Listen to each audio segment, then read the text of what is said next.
Baiklah teman-teman, dikarenakan yang menyalakan kameranya sudah banyak nih, langsung saja kita mulai sesi dokumentasi. Saya akan menghitung 1 sampai 3 dan akan melakukan screenshot layar. Jadi harap teman-teman bersiap dengan pose yang andalan yang dimiliki oleh teman-teman ya.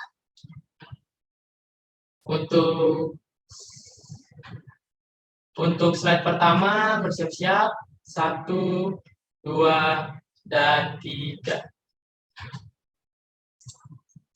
Slide kedua siap-siap, 1, 2, 3.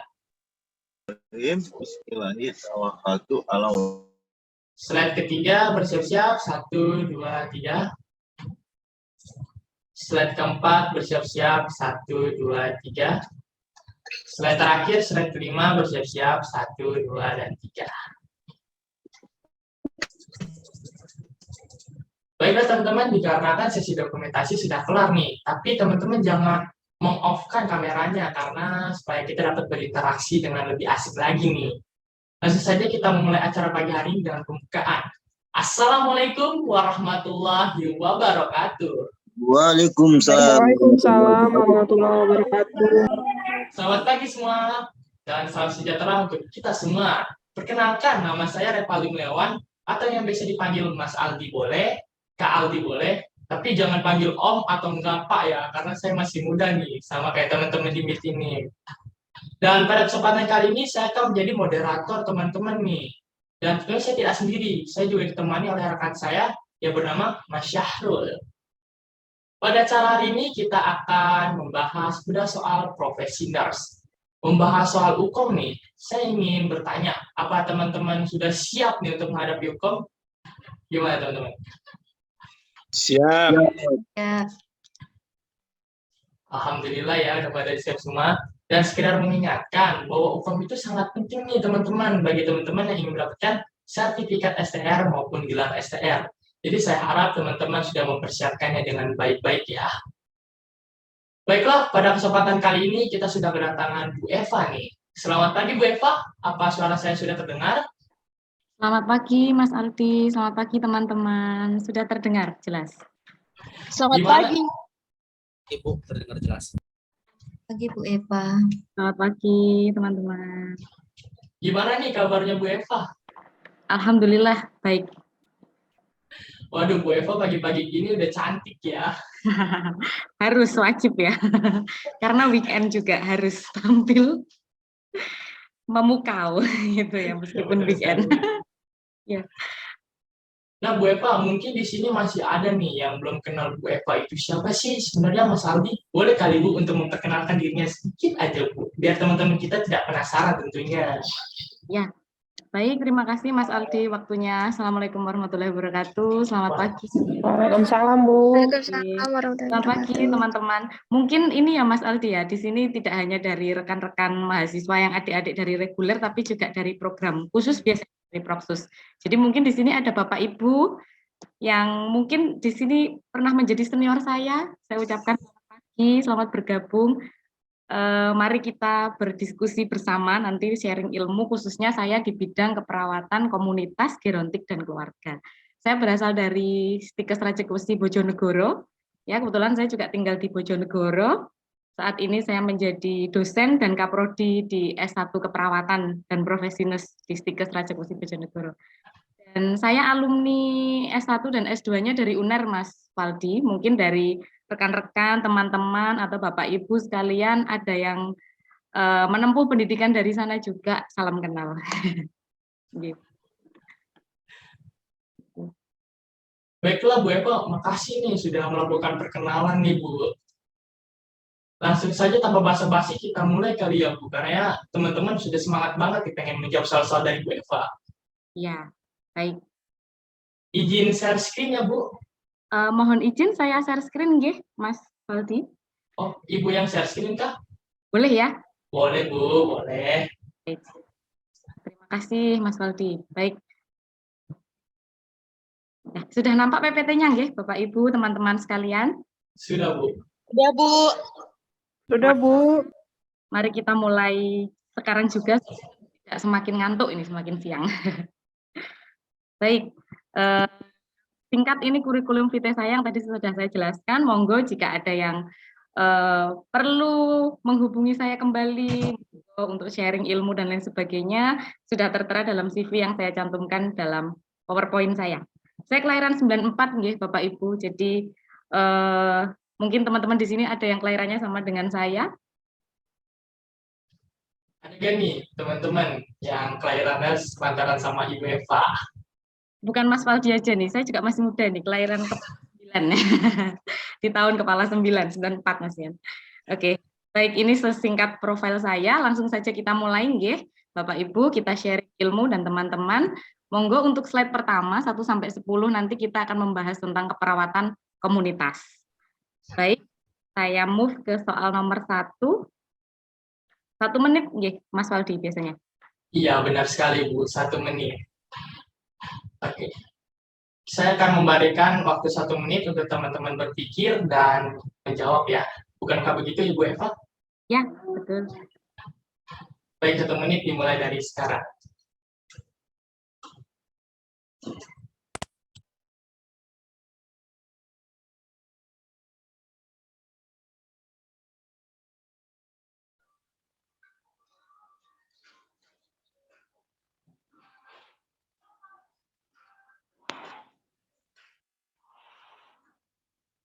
Wah, Bu Eva, udah rame banget nih yang ngejawab di chat nih, Bu. Rata-rata jawabannya semua nih, Bu. Gimana nih, Wah, Bu, tanggapan Ibu? ibu hamil dan menyusui. Sebentar, saya belum melihat ini. Kolom chatnya. Wah, jawabannya semua nggih. Ya, ada yang D juga, Bu. Ternyata.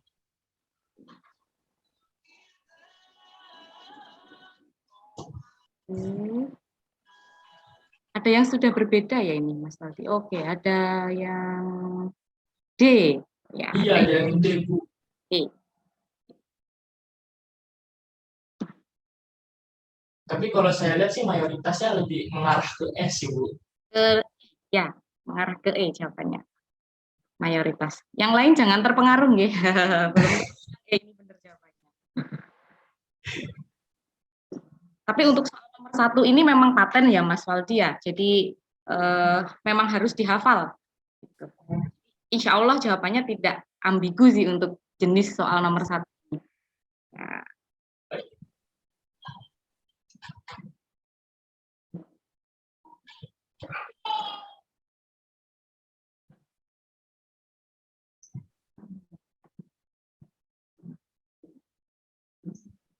Wah, rata-rata N Ibu. Oke.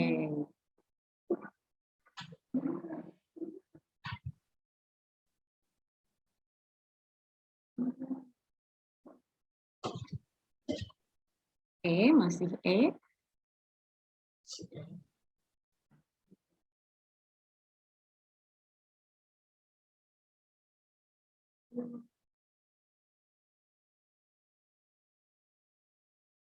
Baik Bu, waktu sudah habis, boleh lanjut ke pembahasan.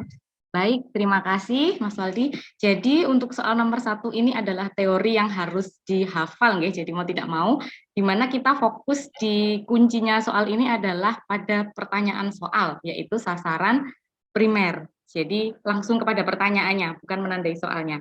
Nah, kalau mengingat lagi sasaran itu ada 3. Bentar.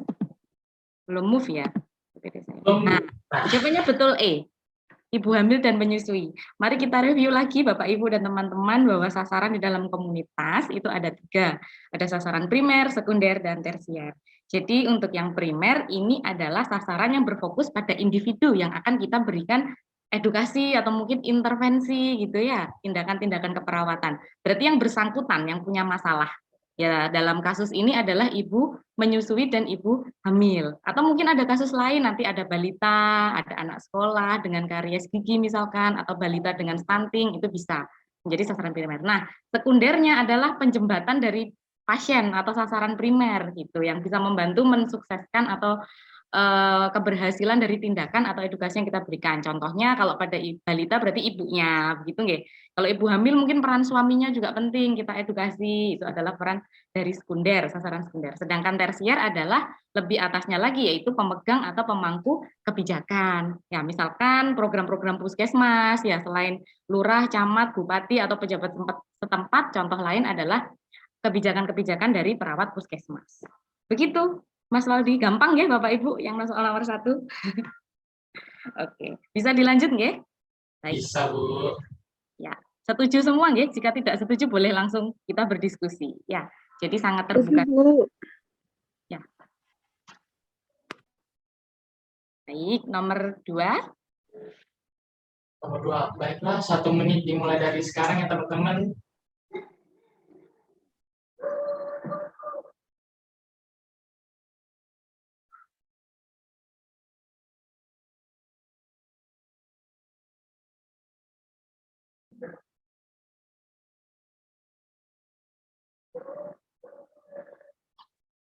Ini juga menghafal lagi.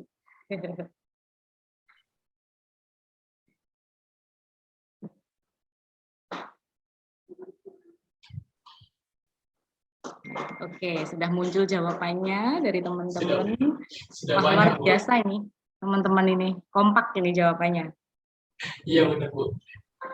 Ayo, masih ada 19 detik lagi, jadi jangan terburu-buru. Ya. 1 menit 1 soal. Nah, sekali, Bu.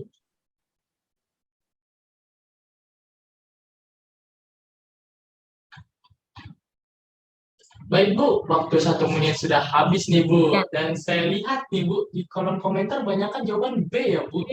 Ya, tidak ada yang berbeda. Bu. Baik. Ya. Langsung dibahas nggih? Ya, jadi Boleh, boleh. kata kunci di dalam soal ini adalah data ya, data yang didapat. Ini adalah data dari kasus baru dan lama, itu kuncinya. Jadi 0,6% itu adalah data kasus baru dan lama. Ini yang harus kita garis bawahi, sehingga jawabannya adalah B, betul. Ya,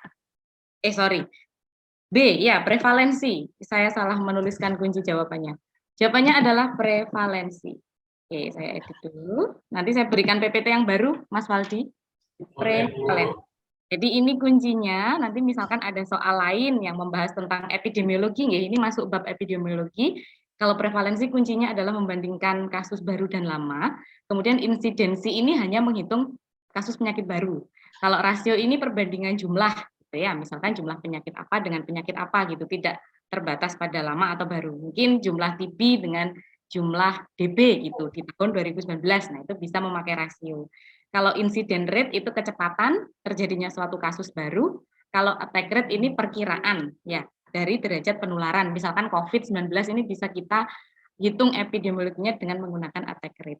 Jadi jawabannya B. Sudah betul semua Mas Waldi, hebat ini teman-teman. Hebat nih buat teman-teman kita. Iya. Oke.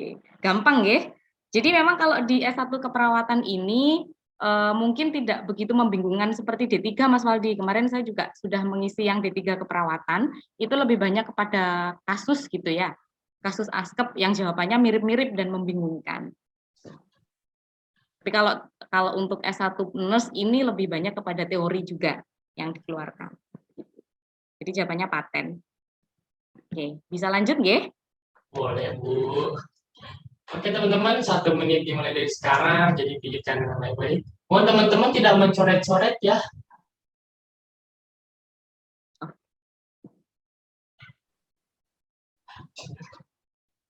Oh ini sepertinya kepencet ini. Iya mungkin. Ini soal nomor 3 ini juga mudah sekali, terutama bagi Bapak Ibu yang sudah pernah di klinik atau di rumah sakit menempuh studi lagi alih jenjang, pasti sudah tidak asing dengan soal nomor 3 ini.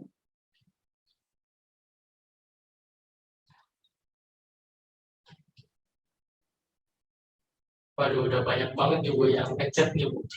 Gampang ya soalnya. Oke, sudah. Oke, seragam ini. Seragam Bu. Saya rasa ini betul semua ini Mas Waldi nomor 3. Baik, ada waktu 8 detik lagi. Wah, masih 8 detik.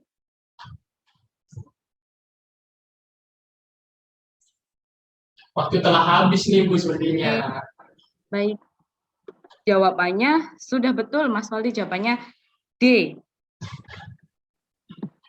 Nah, imunisasi ditunda hingga bayi sehat. Kembali lagi kepada konsep atau imunisasi di sini bahwa kontraindikasinya dihentikan atau tidak diberikan imunisasi apabila terjadi reaksi anafilaksis dan bayi sedang sakit. Itu harus kita tunda. Oke. Baik, saya rasa semuanya setuju.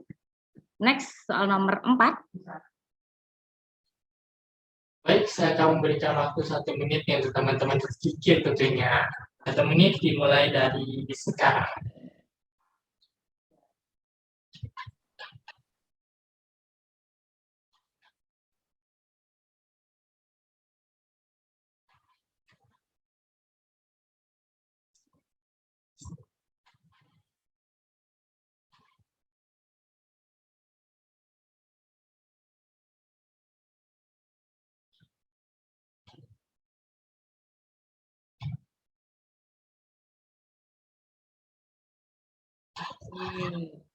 Sudah muncul jawaban.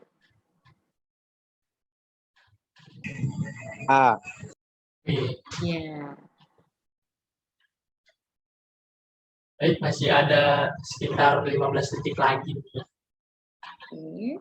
Tapi jawabannya sudah kelihatan banget nih Bu seragam dari tadi. Iya. Pada kompak nih Bu. Jadi Bapak Ibu ini sudah banyak berlatih juga nih Mas Waldi pastinya. Pastinya Bu. Oke, 1 menit telah berakhir Bu. Boleh kali ke pembahasannya Bu. Baik. Betul, jawabannya adalah A. Jadi tindakan yang harus garis bawahi sini adalah tindakan yang harus dilakukan. Kita merujuk pada kasus ya di sini bahwa yang menjadi masalah yang harus kita garis bawahi, yang harus ditemukan adalah pasiennya sudah mengikuti petunjuk dokter dietnya, sudah mengkonsumsi obat ya dengan patuh, tidak menggunakan gula juga, tetapi menggunakan kecap manis. Berarti ada yang salah terkait dengan pola makannya. Sehingga jawabnya adalah A, memberikan konseling tentang diet yang benar ya. Gitu. Saya rasa setuju semua Mas Waldi ini. Bisa dilanjut ya. Boleh Bu. Baik nih untuk soal ke-5 1 menit ya seperti biasa. Ya, baik. Dimulai dari sekarang. Kita memberikan waktu 1 menit kayak gini tuh Bu, kayak sepertinya dihukum juga 1 menit kan Bu ya, satu soal. Betul. Ya, 1 soal 1 menit. Dihukum. Biar terbiasa ya Bu teman-teman. Iya. Lebih cepat lebih baik karena mungkin ada 1 soal yang kita perlu waktu lebih gitu ya. Dari sekali Bu. Iya. Dan diupayakan jangan sampai kosong karena tidak ada nilai minus di dalam UKOM. Jadi siapa tahu cap cip cup gitu bener ya. Oke, jawabannya sudah ada dan mulai beragam. Ya, bervariasi Bu.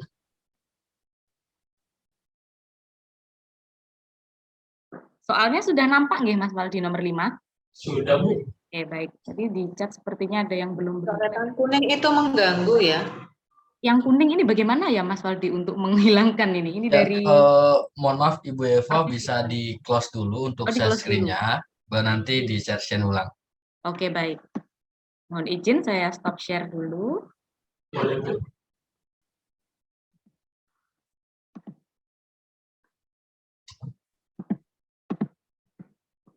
Cliff juara sini atau sepalang deh. Baik. Nah Bu, 1 menit sudah lewat nih Bu. Dan saya lihat nih kebanyakan jawabannya ada E dan D Bu. Ada 2 kubu nih Bu. Oke, sudah mulai beragam. Baik, ini sebenarnya juga rumus ya Mas Aldia. Jadi di soal ini bisa kita underline, kita garis bawah tindakan yang dilakukan perawat apa. Di sini sudah tertulis bahwa yang akan dilakukan adalah pemeriksaan laboratorium. Ya, disarankan oleh dokter dan dilakukan oleh perawat ini melakukan pemeriksaan lab, hasilnya trombosit sekian. Berarti yang dilakukan petugas kesehatan apa ya itu ya. Nah, jadi yang harus diingat bahwa di sini harus tahu pengertiannya dulu. Nah, kalau perlindungan spesifik ini dalam komunitas, itu contohnya adalah imunisasi, vaksin. Jadi diberikan perlindungan spesifik terhadap penyakit. Ya, contohnya COVID, maka orang harus divaksin supaya tidak terjadi penyakit menular pada balita, misalkan polio, tetanus, pertusis, gitu ya, misalkan oleh virus, maka dilakukan imunisasi DPT. Itu perlindungan spesifik. Kalau pencegahan primer berarti pencegahan yang merujuk pada promosi kesehatan, edukasi itu ya. Kalau health promotion adalah promosi kesehatan ya. Nah, bedanya D sama E ini, disability limitation itu maknanya adalah mengurangi kecacatan. Nah, berarti jawaban yang tepat adalah E, early case detection. Jadi deteksi dini atau mendeteksi sebuah penyakit di sini bisa dilakukan dengan pemeriksaan laboratorium. Begitu. Jawabannya E, di sini sudah ada. Ya, jadi early case detection ini sama dengan screening. Nah, screening itu sendiri kan metodenya banyak. Di sini Bapak Ibu bisa menjadi wawasan baru mungkin untuk mengingat lagi ya. Ada mass screening ya, screening massal, ada screening yang selektif, kemudian ada single screening, ada multiple screening di sini. Ini bisa menjadi catatan mungkin nanti keluar juga. Begitu Mas Waldi. Jadi bisa diartikan dulu jawabannya. Kira-kira yang cocok mana dengan pemeriksaan itu. Bagaimana? Apakah setuju Bapak Ibu? Setuju ya? Setuju kayaknya. Setuju Bu. Ya. Baik, bisa saya lanjut. Soal nomor 6.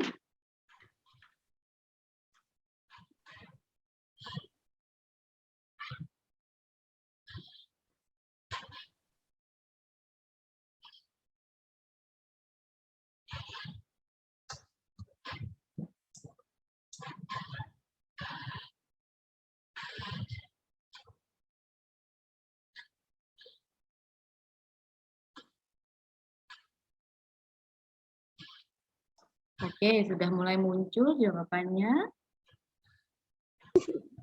C. Oke. Pada semangat sekali ya buat teman-teman kita. Iya. Yang lain mohon tidak terpengaruh ya. Jangan membuka chat dulu untuk menjawab sebelum menjawab nih. Bahaya nih nanti bisa galau. Udah ada yang berbeda, Ada yang berbeda. Ya. Tidak saya sebutkan nanti galau nanti yang belum jawab. Detik lagi, 3, 2, 1. Oke, 1 menit telah berakhir nih Bu. Dan mayoritas jawabannya C nih Bu. C jawaban mayoritasnya. Baik, jadi di soal ini adalah menggambarkan ya seorang perawat komunitas di sini melakukan pengkajian. Nah, yang harus digarisbawahi ya di sini peneliti atau mungkin perawat tersebut mengikuti remaja ya dalam melakukan aktivitas hariannya. Jadi pas waktu remajanya berkumpul ya di sela-sela waktu sekolah kegiatan sosial itu ikut begitu penelitinya di kegiatan partisipannya. Sehingga merujuk pada 2 jawaban sebenarnya. Kalau kita mengamati ikut atau enggaknya itu adalah observasi sebenarnya ya, kegiatan mengamatinya. Membedakan nanti adalah apakah partisipatif dan tersembunyi. Nah, karena di soal ini adalah dia ikut ya dalam kegiatan yang dilakukan oleh partisipannya, maka jawabannya adalah C, participative observation ya. Itu. Kalau yang tersembunyi ini tidak ikut ke dalam kegiatan subjek atau partisipan yang akan kita teliti atau mungkin mengamati dari jauh begitu. Tadi ada yang jawaban B sepertinya kalau case study itu berarti studi kasus ya. Studi kasus itu misalkan kita bisa mengambil contoh ketika mahasiswa ada di rumah sakit praktik. Nah, mengelola suatu kasus pasien gitu. Itu adalah salah satu contoh studi kasus yang itu akan menjadi sebuah laporan begitu. Jadi jawabannya C. Nah, ini dia perbedaannya ya. Kalau survei pakai kuesioner, ya. Case tadi sudah saya jelaskan tadi, wawancara berarti ya interview seperti biasa. Begitu Mas Waldi, jawabannya sudah mayoritas betul, C. Boleh saya lanjut ya? Boleh Bu. Baik. Nah, nomor 7, ini soal yang keluar di D3 keperawatan dan juga di S1, yang banyak keluar juga. Terkait meja di posyandu. Waduh, ada yang chat Bu, jangan dulu disebutin jawabannya lagi mikir. Baik, makasih ya. Belum disebutin. Yang nomor 7, belum. Oke Bu, masih ada 37 lagi. Belum disebutin. Ya. Jadi 5 meja ini di posyandu harus diingat.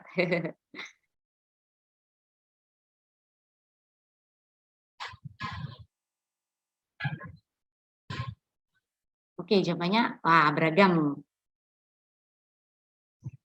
Oke. Jawabannya beragam. Tapi ini bagus sih Mas Waldi di S1 yang NUS ini jawab beragamnya 2. Begitu. Iya, Bu. Kemarin yang di 3 keperawatan sih apa ya? Seru juga sebenarnya. Jadi jawabannya multi persepsi. Ada bisa 5-5-nya A sampai E itu ada yang jawab semua gitu. Baik, Kemarin Bu. lama. Baik, Bu. 1 menit telah berakhir nih, Bu. Dan saya lihat tadi ada yang jawab X, ada yang jawab C juga, Oke, Bu. ya, jawabannya 2 ya. Nah, saya bukakan. Ini juga paten ya, teman-teman. Jawabannya adalah ini. Iya. Jadi di soal tadi yang harus kita garis bawahi adalah di meja berapakah kegiatan penyuluhan. Nah, gitu ya. Sehingga kegiatan penyuluhan dan pemberian tablet besi ini jawabannya adalah D di meja 4. Gitu teman-teman. Tadi jawabannya apa Mas Waldi? C dan E ya? C dan E, Bu. Ya, kebanyakan. mungkin ini bisa menjadi catatan ya. Nah, ini sudah ada skemanya bahwa di meja 5 sistem posyandu itu yang meja 1 pendaftaran, ya diingat-ingat depannya aja pendaftaran, yang 2 penimbangan, kemudian yang 3 pencatatan hasil berat badan, yang keempat penyuluhan, nah yang kelima ini baru pelayanan kesehatan, misalkan balitanya ada yang Bapilnas gitu diberi tindakan di pelayanan kesehatan di meja 5. Begitu, wah berarti belum tepat nggih ini yang nomor 7 ini. Iya, Bu. Nggak apa-apa, bisa menjadi catatan. Benar sekali, Bu. Baik, bisa dilanjut nggih? Boleh, Bu. Nomor 8 ini juga selalu muncul.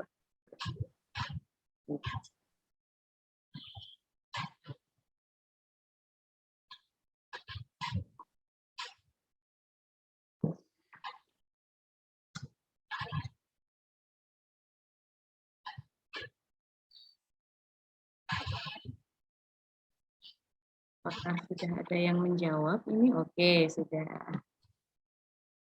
Oke, beragam lagi jawabannya ada 2 jawaban yang berbeda. Iya, Bu.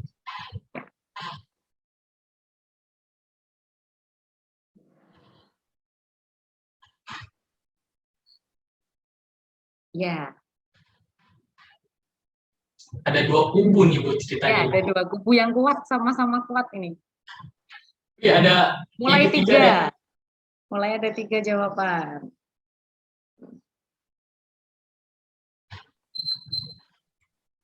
Baik, Bu. 1 menit telah berakhir.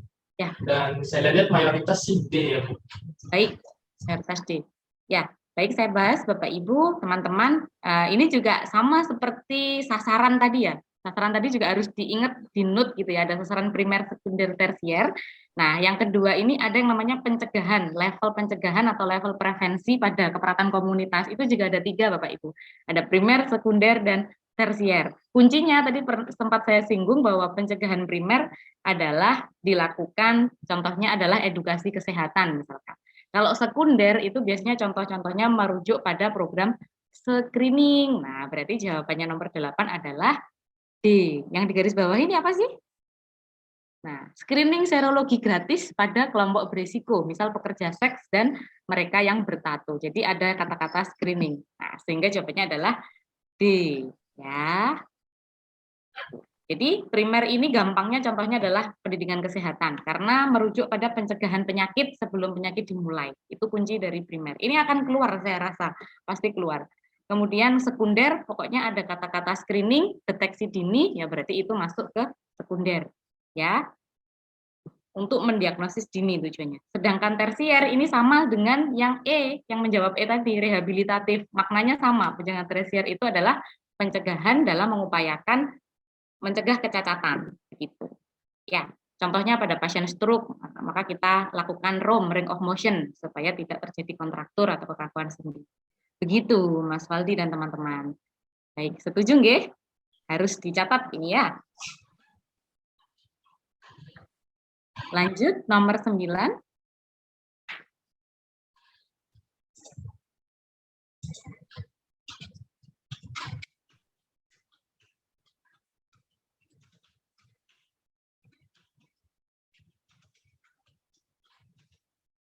Ini mirip dengan soal nomor 1 atau 2 tadi ya.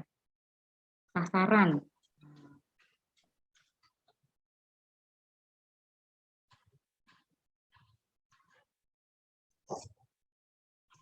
Oke.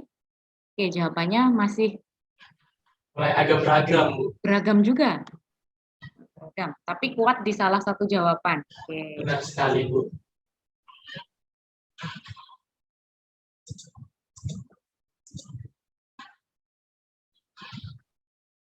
Oke, teman-teman, masih ada 10 detik lagi. Jangan terburu-buru.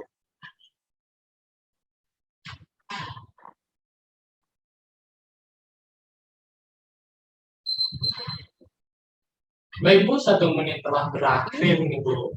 Ya. Dan saya lihat C nih, Bu, C, mayoritasnya. jawaban yang mayoritas. Baik, betul jawabannya adalah C. Tadi mirip dengan soal yang pertama, nggih.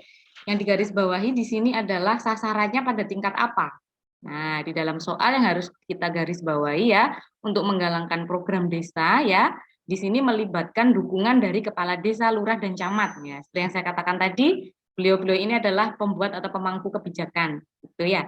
Sehingga pemerintah yang dimaksud adalah sasaran tersier. Nah, sama. Kalau primer berarti yang punya masalah kesehatan langsung, saya ingatkan kembali. Kalau yang sekunder adalah keluarga atau siapapun yang menjembatani dari si pasien.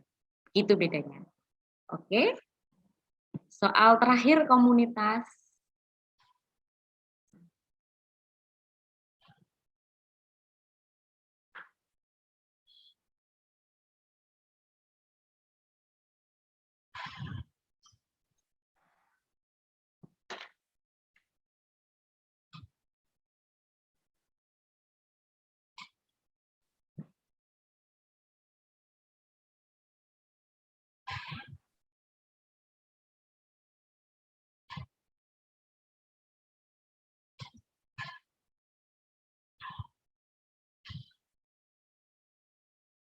Ini sudah muncul jawaban. Ada 2 kubu, Bu. Oke.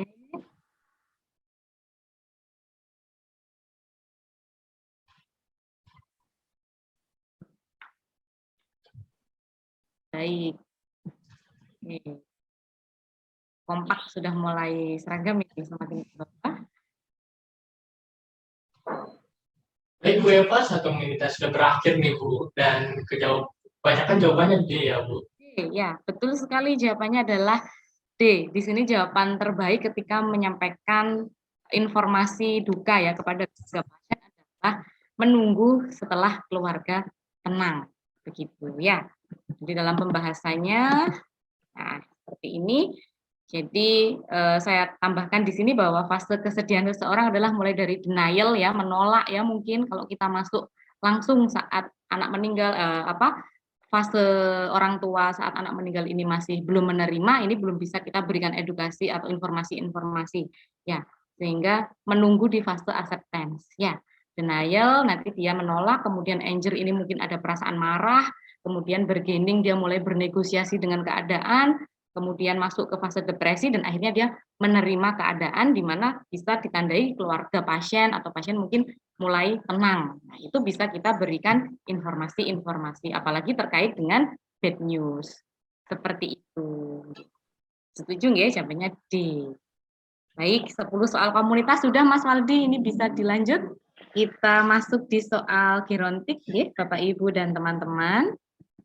Sangat menarik sekali Mas Waldi.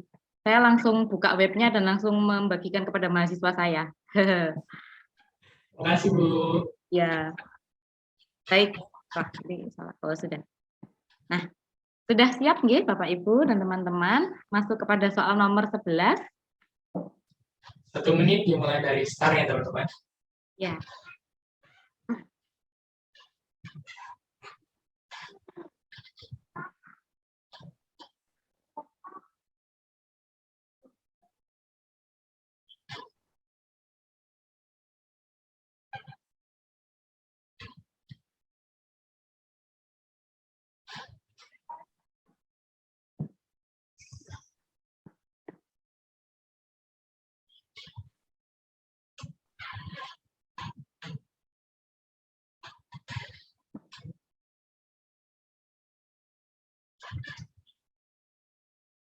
Ya, sudah ada jawaban ini Mas Aldi. Welcome ini.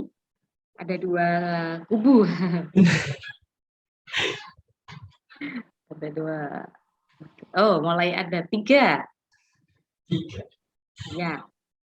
Baiklah, 5 detik lagi. 5, 4, 3, 2, 1. Langsung saja Bu, pembahasannya. Baik, nah, untuk soal gerontik di sini yang harus kita underline adalah keluhan dari klien. Nah, jadi kalau di soal medical bedah mungkin sama ya kuncinya, ya keluhan yang paling dirasakan, kemudian data yang mendukung itu menjadi masalah keperawatan yang utama gitu.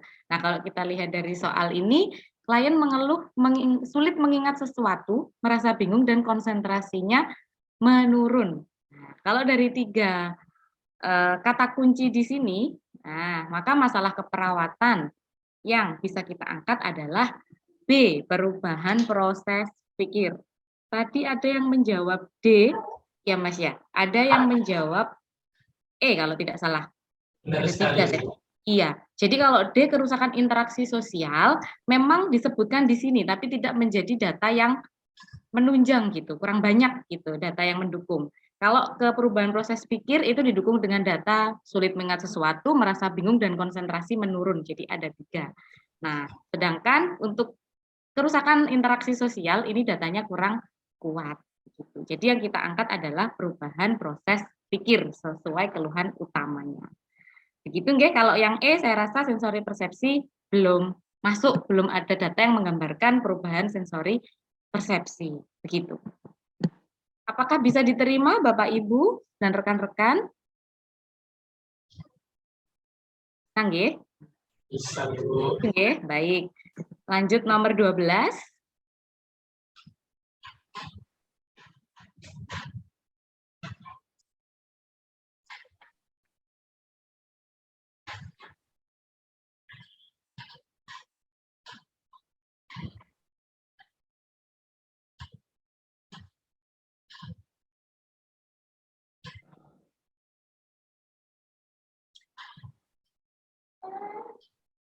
Ya, jawabannya sudah muncul. Iya Bu, sudah ada. Ada 2 kubu nih Bu. Iya.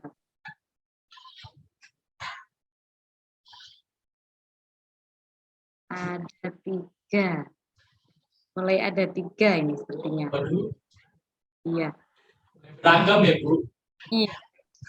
Ada yang lain lagi. Ada 4.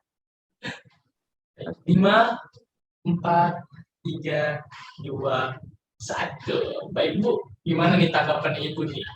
Iya, bagus sekali. Jadi ini kasusnya adalah ada penurunan pendengaran ya pada lansia, itu menjadi hal yang biasa kita temui di panti gitu. Maka bagaimana sikap kita sebagai perawat saat melakukan komunikasi? Ya, tentunya dalam melakukan tindakan maupun komunikasi kita harus memperhatikan etik, aspek legal etik begitu nggih Mas Valdia. Jadi tetap jawabannya adalah pada jawaban C.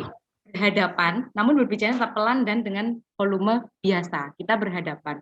Yang B ini tidak dianjurkan untuk berbicara langsung pada telinga pasien, begitu. Kemudian apalagi berbicara pada telinga pasien lebih keras. Nah, jadi jawaban yang tepat adalah C. Nah, selain menerapkan konsep legal etik, di sini juga harus menerapkan komunikasi terapeutik dalam kondisi apapun. Itu yang harus kita pegang, begitu. Jawabannya C, Bapak Ibu, sesuai dari sumber Pus Haryadi 2010. Jadi kita tidak bisa memodifikasi ya komunikasi itu dengan mendekatkan pada telinga, apalagi dengan suara yang keras. Nah, apakah setuju? Bisa dilanjut, Bu. Baik. Nomor 13.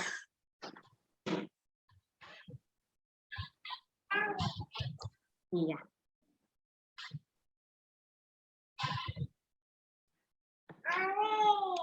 Iya.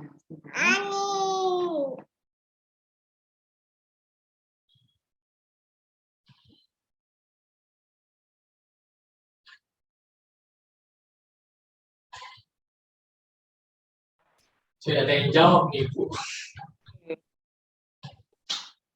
Ya, Jawabannya beragam.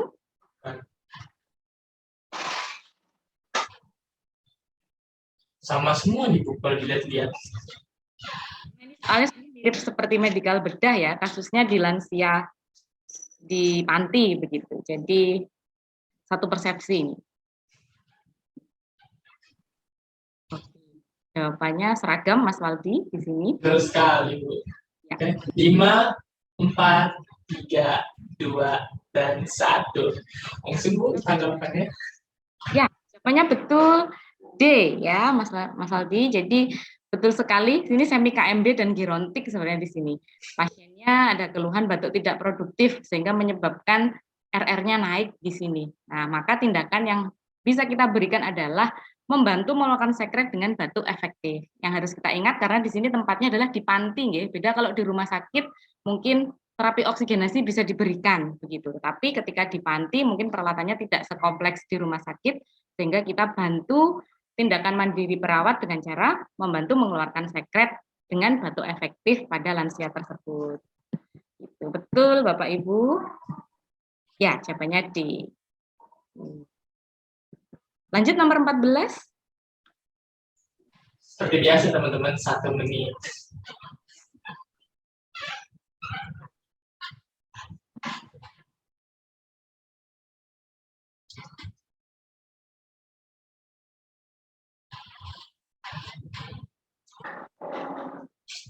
Ada yang udah mulai menjawab gitu.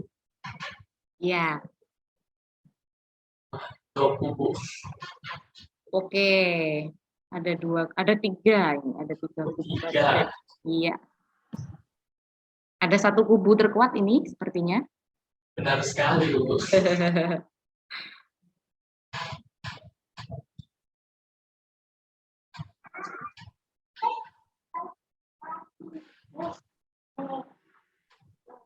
Ya kawan-kawan, masih ada 10 detik lagi nih.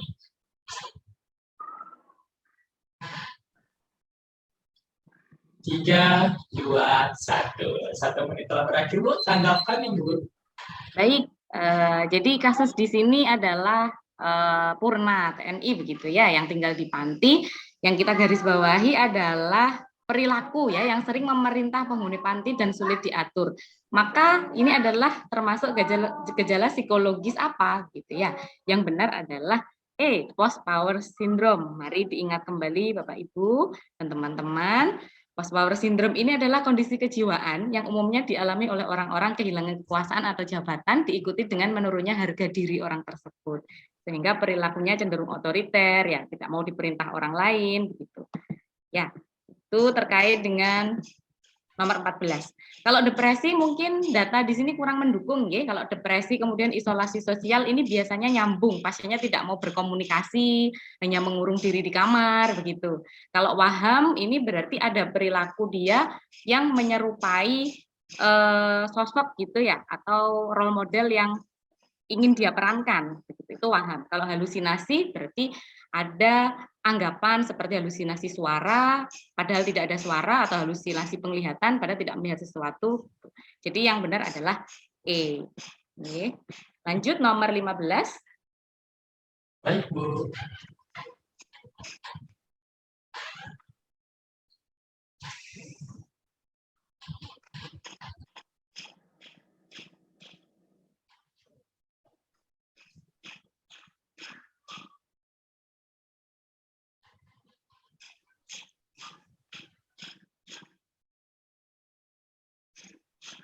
Apakah sudah ada jawabannya? Sudah ada Bu.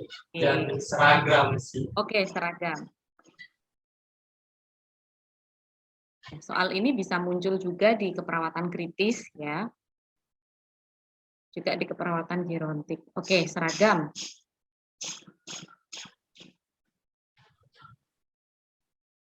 Biasanya kalau jawabannya seragam ini benar Mas Aldi. Sehati kayaknya Bu. Iya, ini gitu. 3, 2, dan 1. Gimana nih Bu tanggapannya? Benar kan Ibu C? Baik, betul. Jawabannya adalah minimal care.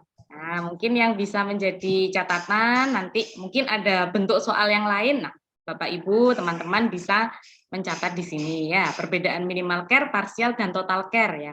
Kalau minimal care di sini masih bisa ADL, kemudian makan minum, ambulasi, kebersihan diri ini secara mandiri, tapi dengan pengawasan gitu ya. TTV-nya masih setiap shift saja per 8 jam. Kalau partial care ini sudah dibantu, ya TTV-nya 4 jam. Kalau total care ini biasanya pada pasien dengan tanda kutip ada penurunan kesadaran ya, kemudian seluruh ADL-nya dibantu dan TTV-nya tiap 2 jam. Jadi jawabannya minimal care. Nanti bisa buat mengingat-ingat. Kalau di soal ini kan bisa kita garis bawahi ya, Bapak Ibu, makan minum sendiri, ambulasi pengawasan, TTV-nya setiap pergantian shift. Ya, ini menurut 12, sehingga jawabannya adalah C. Betul. Oke, kemudian kita lanjut ke keperawatan keluarga. Nomor 16.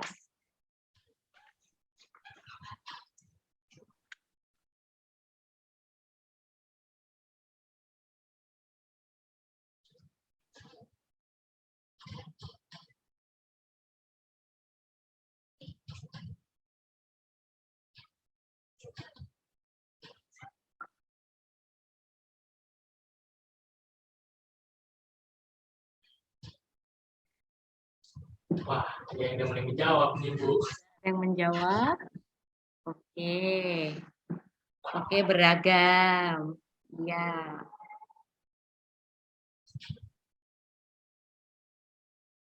Selang-seling ini jawabannya ini antara atas bawah ini. Oke. Sebenarnya soal ini juga punya rumus, ada kunci sehingga tidak multi persepsi harusnya. Untuk soal ini. 3, 2, dan 1. 1 menit telah berakhir, Bu. Jadi apa nih, Bu? Iya, jadi untuk rumusnya soal seperti ini, manakala nanti ketemu soal lagi ditanyakan perkembangan keluarganya pada tahap apa, ya. Monggo kita ingat bersama yang menjadi kunci adalah anak pertama. Oke. Jadi kalau anak pertamanya usia berapa itu yang menentukan. Jawabannya adalah B, childbearing family, karena anaknya usia 2,5 tahun, belum masuk kepada tahap prasekolah. Jadi prasekolah ini usia 5 ya, sebelum SD itu ya. 5 sampai 7 tahun itu prasekolah.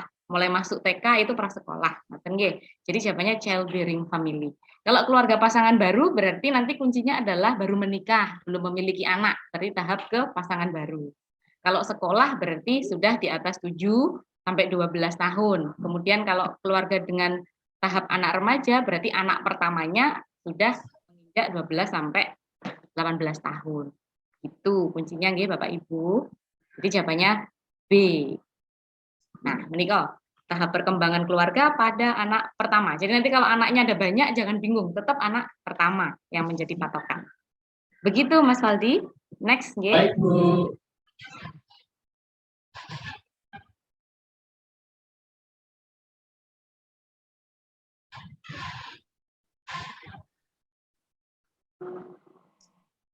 Jangan terburu-buru ya teman-teman. Diperhatikan dengan baik-baik. Bukankah begitu, Bu? Betul. Biasanya kalau soalnya panjang, biasanya kita baca pertanyaannya dulu, Mas Faldi. Jadi kalau pertanyaannya kita sudah pegang, kita bisa langsung skimming begitu membacanya, skimming menemukan apa yang dimaksud di pertanyaan. Sudah muncul nih, Bu, jawabannya. Beragam? Sehati semua lagi. Iya.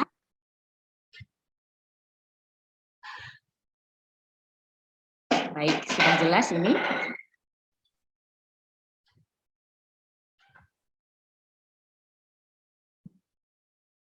Tiga, 2, dan 1. Ya. Benar? Benar kan Ibu jawabannya C? Betul, jawabannya C. Pasien diare ini anaknya ya, tapi diakibatkan oleh PHBS yang kurang bagus, rumahnya kotor, lantai kotor, personal hygiene dari ibu juga bagus, tidak mencuci tangan saat menyiapkan makanan. Sehingga jawabannya C. 18.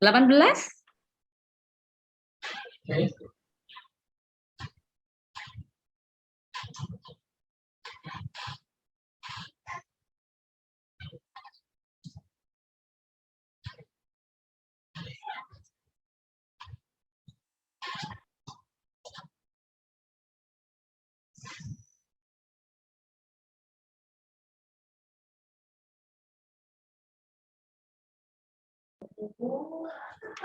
Oke, sudah ada jawaban.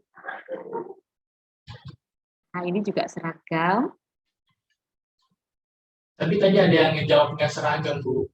Oh, ada ya? satu. Ada, Bu. Mungkin salah ketik atau kilah. Mungkin, Bu.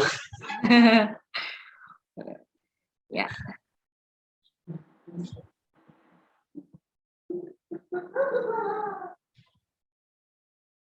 Tiga, dua, dan satu. Silakan Bu Eva. Baik, jawabannya betul yang disampaikan rekan-rekan ada jawaban A, ya, yang tepat. Ya, mengikuti pola dari keluarga di mana di sini memecahkan masalah dengan cara berkumpul, bermusyawarah, ya, sehingga yang jawaban yang tepat adalah komunikasi terbuka dan jujur. Di mana dalam keluarga itu juga sering membahas suatu masalah tanpa menyembunyikan, ya, dan tidak boleh ada kata bohong. Sehingga A, ya, komunikasinya terbuka dan jujur. Setuju saya rasa ini, ya, sangat mudah. Next, 19. Ini juga rumus, ya, sesuai definisi masing-masing jawaban. Kayaknya teman-teman sudah mulai paham nih, Bu. Tadi benar terus nih, Bu. Iya.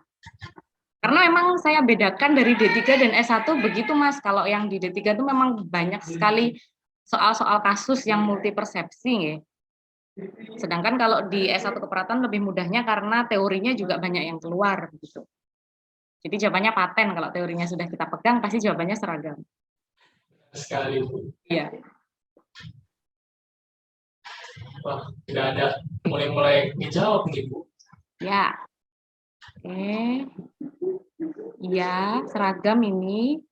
Ada yang nggak seragam sih, Bu, satu. Yang atas, oke, yang pertama. Oke, ada yang tidak seragam. Tapi mayoritas sama. Ya. Benar sekali, Bu. 3, 2, dan 1. Silakan Bu Eva. Baik, jawabannya betul C, peran kolaborator. Dari soal yang kita garis bawahi adalah tindakan perawat, ya. Ini merujuk pasien untuk dibawa ke puskesmas atau dokter, berarti ke tenaga kesehatan yang lain, gitu ya, kalau ke dokter. Sehingga peran perawat adalah C, kolaborator. Nah, di bawah ada pengertiannya di sini, teman-teman. Jadi advokasi mungkin nanti keluar bentuk soal yang lain. Kalau advokasi biasanya contoh kasusnya sebagai advokatnya pasien, memberikan informasi, memberikan pilihan, menjadi mediator dan melindungi pasien. Begitu. Konselor berarti memberikan solusi setiap masalah pasien, dan edukator di sini pendidik, gitu, memberikan informasi kepada pasien. Begitu, Mas Waldi, move ke soal terakhir, G. Nah, sudah sampai di penghujung soal. Soal terakhir nih ya, Bu. Ini juga paten.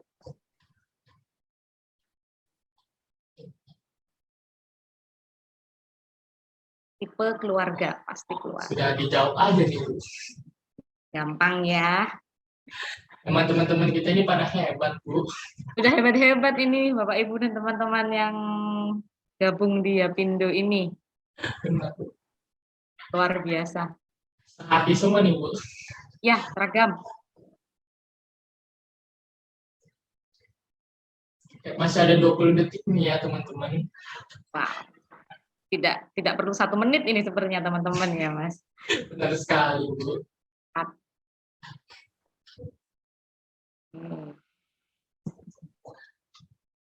3, 2, dan 1. Apakah betul nih, Bu Eva? B. Dong, jawabannya B. Bapak Ibu sekalian, betul, jawabannya extended family. Kuncinya di sebuah keluarga ini ada istri, suami, anak, dan ditambah mertua. Atau mungkin nanti ditambah selain mertua gitu, tetap jawabannya adalah extended family. Ya. Sedangkan yang dimaksud nuclear family atau inti itu hanya istri, suami, istri, dan anak, yaitu nuklear. Kalau diadik, ya, diadik family ini tanpa anak, single parent berarti hanya salah satu saja. Monggo, ini nanti di pembahasannya bisa dinotis di sini, ya, sebagai catatan Bapak Ibu dan teman-teman. Ngoten, Mas Waldi, sudah selesai ya Bapak Ibu? Apakah Ibu ingin membuka sesi tanya jawab atau langsung ditutup aja, Bu? Monggo, manakala ada yang ingin di-sharingkan. Teman-teman, ayo ada mau tanya kan nih, mumpung ada Ibu Eva nih di sini nih. Saya kirim ulang nggih Mas Waldi untuk PPT-nya karena tadi ada yang salah ketik Boleh Bu, boleh sekali. ke teman-teman. Teman-teman ada yang ingin bertanya? Kalau masih bingung tanya aja nih ya, mumpung ada Ibu Eva nih yang akan ngejawab. Benar kan Bu Eva? Betul sekali, monggo.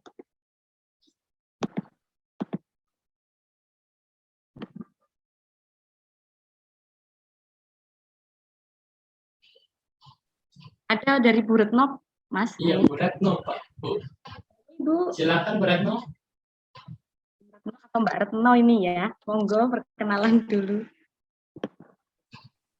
Oh, ini dari Bu Retno, pertanyaannya bagaimana untuk soal hitungan?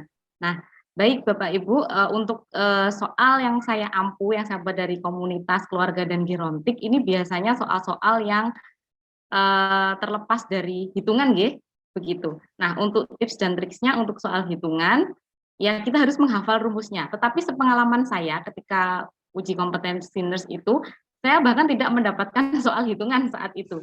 Jadi persentasenya sangat kecil sekali. Bisa jadi dari 180 soal hitungannya hanya ada 1. Begitu Mas Reva. Mas Aldi, jadi kebanyakan memang menelaah untuk askepnya, asuhan keperawatan, misalkan menentukan masalah keperawatan utama, diagnosa utama, intervensinya apa, dan rumus-rumus hafalan seperti tadi, misalkan di komunitas. Begitu Bu, nah jika misalkan tidak yakin dengan rumusnya, mungkin tidak hafal dengan hafalannya, hafalan rumusnya yang perhitungan, bisa kita lewati dulu. Mungkin seperti itu saran dari saya. Jadi jangan terpaku pada hal yang mungkin kita sulit mengingat begitu. Contohnya adalah rumus-rumus hitungan. Tapi pernah ada yang muncul dari teman saya soal hitungan itu sangat sederhana waktu itu. Seperti menghitung tetesan infus, itu kan sudah rumus yang sering kita gunakan sehari-hari, gitu. Tetapi untuk hitungan yang sangat belibet, saya rasa tidak keluar di dalam UKOM.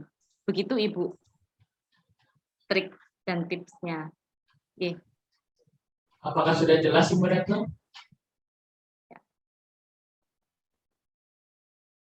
Oh, sudah.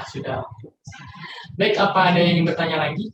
Ya, Bapak Ibu, intinya jangan terpaku nggih di satu soal. Dan saya bahkan ketika itu Mas Waldi berlatih soal UKOM tuh bahkan saya tidak banyak menghafal rumus-rumus yang hitungan karena pada saat saya UKOM pun di epidemiologi yang hitungannya sangat banyak di komunitas ada epidemiologi itu tidak ada satupun yang keluar. Jadi Bapak Ibu bisa fokus untuk memahami askepnya mawon utama begitu.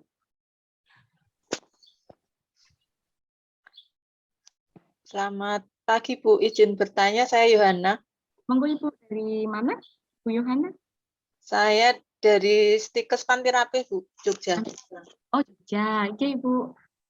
Bu, untuk diagnosa keperawatan komunitas ini kan saya masih agak bingung membedakan ya, kan ada manajemen kesehatan tidak efektif, lalu ada pemeliharaan kesehatan tidak efektif, kemudian ada coping komunitas tidak efektif. Nah, ya. Itu gimana Bu? Apakah ada ini masuk kemana gitu? Ada triknya nggak Bu? Terima kasih. Baik, untuk manajemen kesehatan tidak efektif, pemeliharaan tidak efektif, dan coping komunitas tidak efektif nggih Bu. Biasanya untuk manajemen kesehatan tidak efektif ini ditandai dengan kasus-kasus di komunitas yang jumlah kasusnya ini beragam, begitu. Manajemen kesehatan tidak efektif. Contohnya di suatu daerah itu misalkan ada soal yang nanti di suatu daerah itu ditemukan adanya TB itu pada lansia atau mungkin ada hipertensi pada lansia, kemudian didukung dengan balitanya yang kurang gizi atau ibu hamilnya dengan anemia, itu bisa kita ambil diagnosa keperawatan manajemen kesehatan tidak efektif Ibu, begitu. Kemudian untuk pemeliharaan kesehatan tidak efektif itu biasanya ditunjang adanya perilaku, begitu. Perilaku yang tidak bagaimana ya? Yang tidak mengarah pada PHBS misalkan, atau perilakunya cenderung kepada perilaku yang bisa meningkatkan risiko kesehatan. Itu berarti pemeliharaan kesehatan tidak efektif. Misalkan di suatu daerah itu sudah dideteksi adanya hipertensi, tetapi di masyarakatnya itu tidak melakukan kontrol hipertensinya. Misalkan tidak ada yang kontrol ke puskesmas, tidak ada yang patuh dalam minum obat. Nah, itu bisa kita ambil pemeliharaan kesehatannya yang tidak efektif, sehingga masih ada penyakit di situ. Biasanya ditunjang dengan perilakunya. Kemudian coping komunitas tidak efektif, Berarti suatu komunitas itu misalkan sudah mendapatkan upaya-upaya dari petugas kesehatan, misalkan upaya preventif, tadi ya preventif yang primer, sekunder, tersier, misalkan sudah dilakukan tapi belum diterapkan oleh masyarakatnya, sehingga coping komunitas dalam menerima tindakan keperawatan itu tidak efektif, belum diterapkan, sehingga bisa diangkat coping komunitas tidak efektif. Ngoten Ibu, kalau dari analisis SDKI, di SDKI wonten nggih Ibu nggih, di SDKI itu ada, insya Allah tertera di situ. Ngoten. Bisa dipahami Ibu? Iya, terima kasih Bu. Sami-sami. Baik, ada lagi? Kalau tidak ada, kita akan tutup saja kali ya, Bu. Boleh. Apakah sudah Baik. ada pertanyaan, Bapak Ibu? Sepertinya sudah ya. Saya tutup saja ya, Bu. Terima Pertama, saya ingin mengucapkan terima kasih nih kepada Bu Eva karena sudah hadir pada kesempatan pagi hari ini dan membantu kita nih membahas soal hukum. Terima kasih ya, Bu Eva. Terima kasih Bapak Ibu, terima kasih Yapindo, luar biasa sekali menjadi bagian dari Yapindo. Ini Mas, saya sudah 2 kali dengan diundang Yapindo ini sehingga saya bisa ketemu rekan-rekan yang hebat senusantara karena pesertanya juga dari seluruh Indonesia nggih, luar biasa sekali. Begitu. Terima kasih juga Bapak Ibu dan teman-teman atas sharingnya hari ini. Mohon maaf jika ada kekurangan dalam menyampaikan. Nggih. Dan saya juga ingin mengucapkan terima kasih nih kepada teman-teman yang sudah antusias dari mendengarkan dari pagi hingga sekarang nih ya Bu. Dan tadi kan banyak banget tuh tips and trick yang dikasih oleh Bu Eva dan semoga bermanfaat bagi kita semua. Dan saya doakan teman-teman di sini lulus hukum dengan mendapatkan nilai yang sangat baik ya. Amin. Ya Rabbal Alamin. Amin. Ya Rabbal Alamin. Ya Allah. Amin ya Allah. Amin. Nah, bagi teman-teman yang ingin ikut bedah soal seperti ini lagi, langsung saja dikepoin di IG kita yaitu @officialyapindo. Dan saya Reval Gunawan. Mohon maaf nih apabila ada kata-kata dan perilaku saya yang kurang berkenan di hati teman-teman maupun Bu Eva ya Bu. Mohon maaf sebesar-besarnya. Saya Reval Gunawan, pamit undur diri. Wassalamualaikum warahmatullahi wabarakatuh. Sampai jumpa teman-teman. Waalaikumsalam. Waalaikumsalam warahmatullahi wabarakatuh. Bapak Ibu. Ya, terima kasih Bu. Terima kasih Mas. Good job semuanya.